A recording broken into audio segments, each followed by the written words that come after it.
Bonjour, nous sommes au sommet du col du Granon. Je suis en compagnie de Patrick Gelato, qui est le président du club de ski de Serre-Chevalier.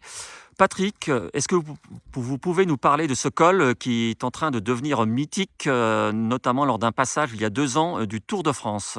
Ah ben, bienvenue, c'est le col du Granon. Bienvenue au col du Granon, 2413 mètres d'altitude.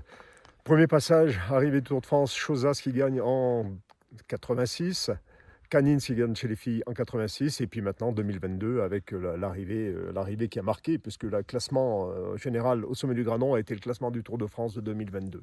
En quoi il est si difficile ce col? Bah, il est difficile, sa longueur déjà, 11 km 400 pour 1040 mètres de dénivelé, donc pratiquement plus de 9% de moyenne, ce qui est très très important. Ensuite, on n'oublie pas qu'on part à 1350 mètres d'altitude et on monte un peu plus de 2004, donc c'est un effort qui se fait beaucoup au-dessus de 2000 mètres d'altitude. On est dans un lieu au bout de 5 km qui est très minéral, donc pas de protection du vent, et suivant la direction du vent, ça passe plus, ça dépasse les 10%. On est vite à 10, 12, 13% parce que le vent de face vous ralentit. Et puis on évolue aussi dans des paysages de rêve, hein. Alors là, effectivement, mais bon, quand on est en course, le paysage, on n'a pas trop le temps de s'y pencher dessus, mais c'est vrai que pour venir en touriste et voir ce paysage et être à ce sommet et faire un 360 degrés sur tous les sommets, on a derrière nous la barre des Écrins, 4100, on a la Meige, on a le Gaspard, on a tous ces sommets. Ensuite, on va sur les Fonxantes, là-bas, le Queyras. Derrière, on a l'Italie, on a nos voisins savoyards, maintenant qui sont rattachés à la France. Donc, on dit nos voisins savoyards français.